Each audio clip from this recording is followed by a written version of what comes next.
Hello friends, welcome to my channel am with Deepti. तो आज जो डेट है वो है 7 अक्टूबर और आज मंडे है। तो जैसा कि मैं अपने बेटे को स्कूल छोड़ के फिर उसके बाद जो है फ्रेशन अप होके मैं अपना मॉर्निंग पूजा कर लेती हूँ 9 o'clock तक। जो डेली ब्लॉग देखते हैं उनको पता ही होगा। तो जो ये वीक है हमारा, क्योंकि मैंने पहले ही जो वीकली प्लान है उसमें मैंने शेयर कर चुकी थी संडे के दिन ही कि जो हमारा वीकली प्लान क्या होने वाला है। और मैंने ये भी बोला था कि ये जो वीक होने वाला है ये फेस्टिवल सीज़न मतलब फेस्टिवल टाइम है, तो मे बी हम ज़्यादा कुछ ना पढ़ पाए।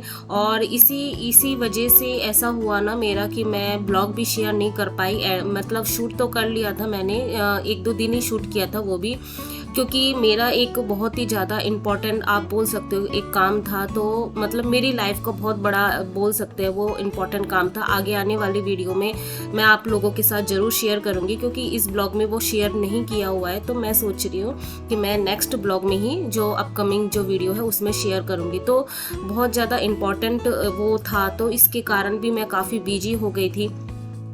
तो यही एक रीज़न था जिसकी वजह से मेरे कोई भी ब्लॉग नहीं आ पा रहे थे। आई होप आप लोग समझ सकोगे। तो मे बी काफ़ी लोगों ने जो वीकली मैंने प्लान शेयर किया था मे बी उनका कंप्लीट नहीं हुआ हो, क्योंकि मेरा भी कंप्लीट नहीं हुआ था। मेरा ओनली जीके का पोर्शन और जो मैथ का पोर्शन है और रीजनिंग, बस ये ही हो पाया था। और जो पेपर मेरा 2 है जो मेरा सब्जेक्ट, उसमें बिल्कुल थोड़ा सा ही हो पाया था, उसके अलावा और कुछ नहीं हो पाया था। तो इसमें मैं यही बोलूँगी कि हमें इतना अफसोस करने की ज़रूरत नहीं है, क्योंकि फेस्टिवल भी इम्पॉर्टेंट होते हैं, क्योंकि साल में एक बार ही आते हैं। और ये जो मेरा जो इस बार का जो ये फेस्टिवल था, मतलब अष्टमी के दिन स्पेशली बहुत ही इम्पॉर्टेंट डे था मेरी लाइफ का। तो यही था। तो अभी मैं जो है स्टडी करने के बाद जैसे ही बाहर थोड़ा सा आई ना, तो देखा बहुत तेज ना रेन हो रही है, क्योंकि आजकल ऐसे ही मौसम हो रहा है। पूरा नवरात्रा ना हमारा ऐसे ही गुजरा है इस बार। मतलब मैक्सिमम टाइम ना यहाँ पे अक्टूबर नवंबर को ऐसे ही बारिश होती है। और लास्ट ईयर तो दिवाली के दिन भी बारिश हुई थी, तो दिए जलाने में भी बहुत प्रॉब्लम हुई थी। तो मॉर्निंग के टाइम है जो मेरा फर्स्ट स्लॉट था, उसमें मैंने जो जीके पोर्शन है, जैसे कि मैंने शेयर किया हुआ था कि रिवीजन पोर्शन में जो हमारा जो था वो वही मैंने रिवीजन किया हुआ था।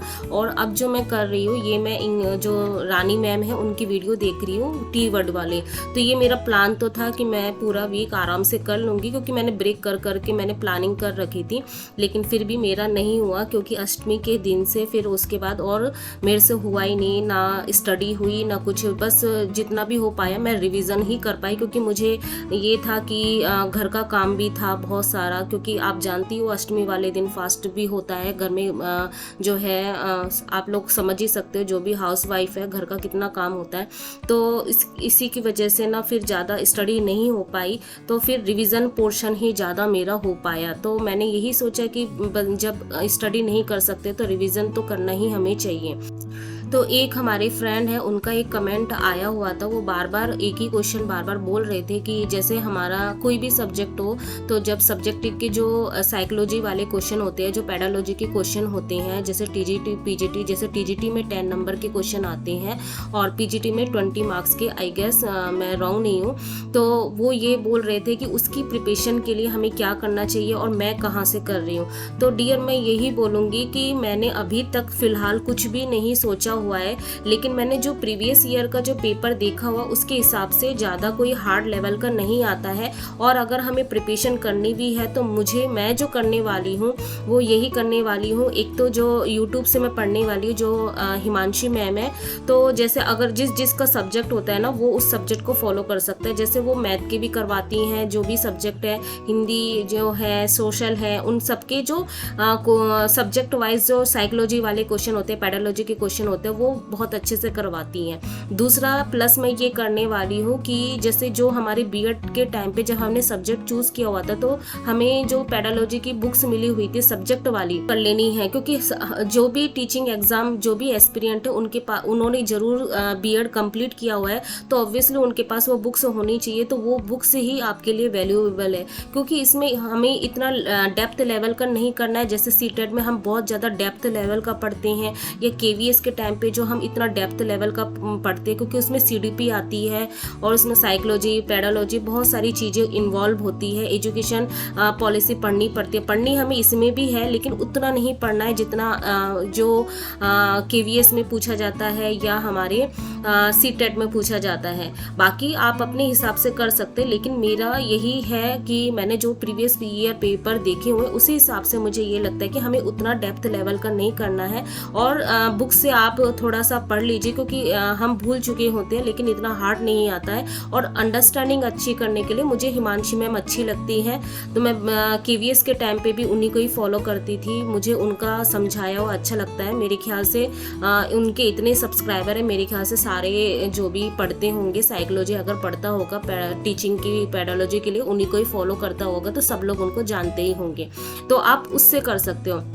बाकी जब भी मुझे कोई नया रिसोर्सेज मिलेगा, जब भी कुछ नया कुछ पता चलेगा, मैं ज़रूर आप लोगों के साथ शेयर करूँगी। फ़िलहाल अभी एग्ज़ाम का कुछ ऐसा है नहीं, तो मेरा अभी उतना जो है उस हिसाब से कंसर्न नहीं है। मेरा कंसर्न ये है कि मैं जो हूँ अपना पेपर 1 और पेपर 2 जो है, स्पेशली पेपर 2 का सिलेबस जल्दी से जल्दी कंप्लीट कर सकूँ, और मैं उसका पूरा जो होता है पार्ट 2 का जो पूरा एक 100 क्वेश्चन का होता है टेस्ट, वो मैं दे पाऊँ, क्योंकि मेरा जो है वो सिलेबस ही कंप्लीट नहीं हो पा रहा है। उसी की वजह से मैं ये कर नहीं पा रही हूँ। लेकिन फिर फ़िलहाल मैं ये सोच रही हूँ कि मैं सेक्शन वाइज तो दे ही सकती हूँ, तो मैं आप लोगों के साथ वो ज़रूर शेयर करने वाली हूँ इन नेक्स्ट वीक में कि सेक्शन वाइज मेरे क्या मार्क्स आ रहे हैं। और ऑलरेडी मैंने टेक्स्ट बुक एक्ट में आपको बता चुकी हूँ हम किस तरीके से टेस्ट दे सकते हैं हमारे पेपर 2 के लिए।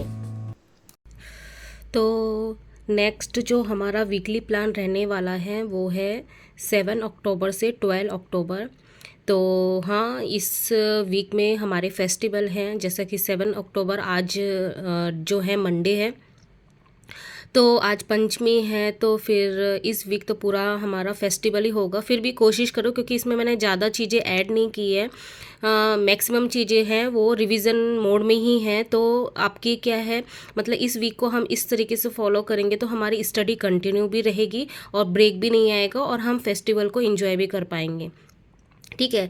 तो पेपर 1 में जो GS में मंडे से ट्यूसडे, क्योंकि अब हमारा जो है पॉलिटी सेक्शन हो गया, तो नेक्स्ट जो अल्टरनेट में पढ़ते हैं ना हम मंडे ट्यूसडे, एक बार हम इस एक वीक में हम हिस्ट्री पढ़ते और नेक्स्ट वीक में हम पॉलिटी पढ़ते, इस तरीके से अल्टरनेट हम करके पढ़ते हैं। तो इस बार जो है हिस्ट्री में पूरा रिवीजन ही है, क्योंकि जो हिस्ट्री में जो हमने 4 टॉपिक किए थे, 4 टॉपिक्स, इंडस वैली, उसके बाद 1 सेकेंड, तो ये पुराना वीक है, उसमें जो हमारे GS में था इंडस वैली, वैदिक और बुद्धा और जैन। तो इसमें से ये है कि इसमें बहुत सारे क्वेश्चन बनते हैं, और जितना भी डीप पढ़ते जाओ आपको लगेगा कि नहीं और भी क्वेश्चन बन रहे हैं, ये लिमिटेड नहीं है, लेकिन इसमें आते ही आते ये 4 इंपॉर्टेंट टॉपिक है। तो इसलिए मैंने क्या किया, इस बार ना इसको भी है, तो फिर मैंने सोचा कि नहीं पुराना ही रिवीजन करते हैं, और जिससे क्या होगा, ये टॉपिक जो है बहुत अच्छे से फिर दोबारा रिवीजन भी हो जाएगा, और इससे रिलेटेड जितने भी क्वेश्चन होंगे वो दोबारा और कर पाएंगे। ठीक है।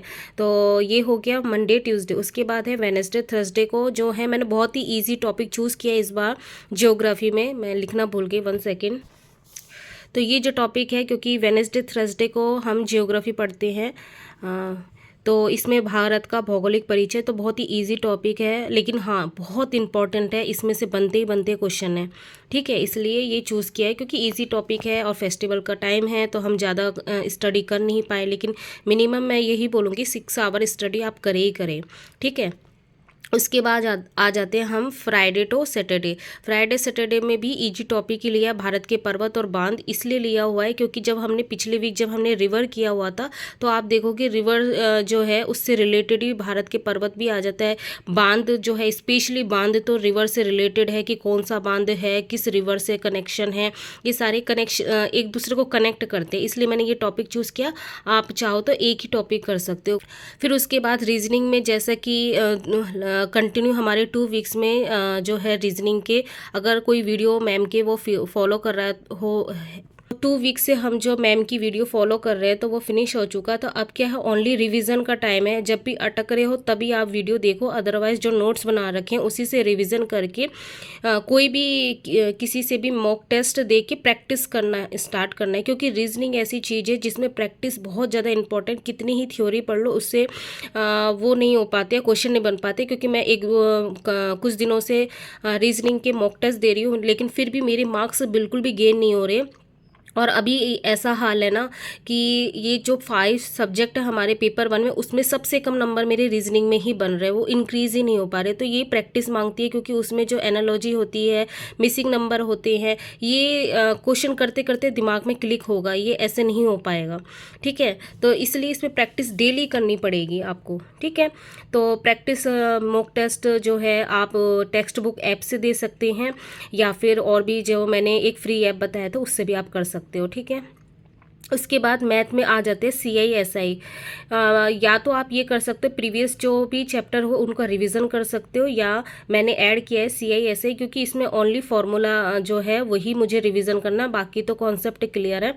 तो इसके लिए मैं अगेन सर की, जो आदित्य रंजन सर है, उनके जो वो वीडियो हमने देखे हुए थे मैराथन की, वही मैं दोबारा देखूंगी। उसी वीडियो को ही थोड़ा फास्ट फॉरवर्ड में देख लूँगी, और जो नोट्स बनाए उससे रिवीजन करके फिर मैं क्वेश्चन लगाऊंगी। तो देखते हैं क्या होता है, मुझे भी नहीं पता है, क्योंकि अष्टमी नवमी ये तो बहुत ही बिजी रहता है, दशहरा दशमी उसमें भी बिजी रहते हैं। तो देखते हैं क्या होता है, लेकिन हाँ, प्रीवियस चैप्टर को ज़रूर रिवीजन करना, उसके क्वेश्चन ज़रूर लगाना है।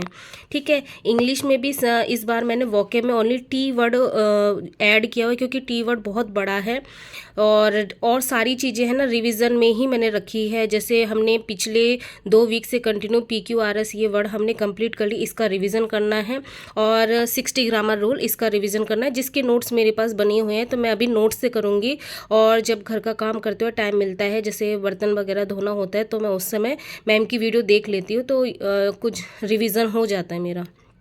अब है पेपर 2, तो मेरा सब्जेक्ट मैथ है, मैं लिख देती हूँ।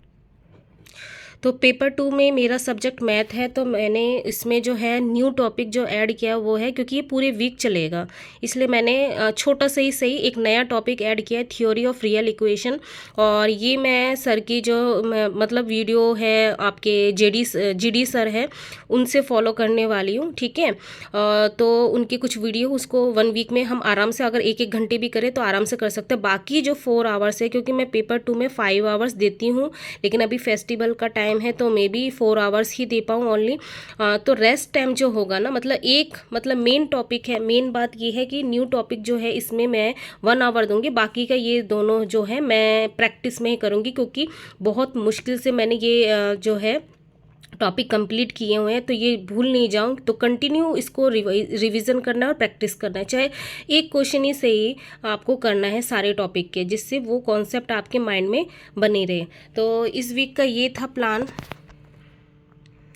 इस वीक का ये प्लान है। ठीक है, मैं दोबारा से सब कुछ आपको दिखा देती हूँ, तो जिसको भी फॉलो करना होगा वो कर लेगा। अगर किसी का सब्जेक्ट अलग है तो वो क्या कर सकता है, पेपर 1 को फॉलो कर सकता है, पेपर 2 के लिए अपने हिसाब से प्लानिंग कर सकता है। तो ठीक है, फिर मिलते हैं नेक्स्ट ब्लॉग में, तब तक के लिए बाय, गुड नाइट।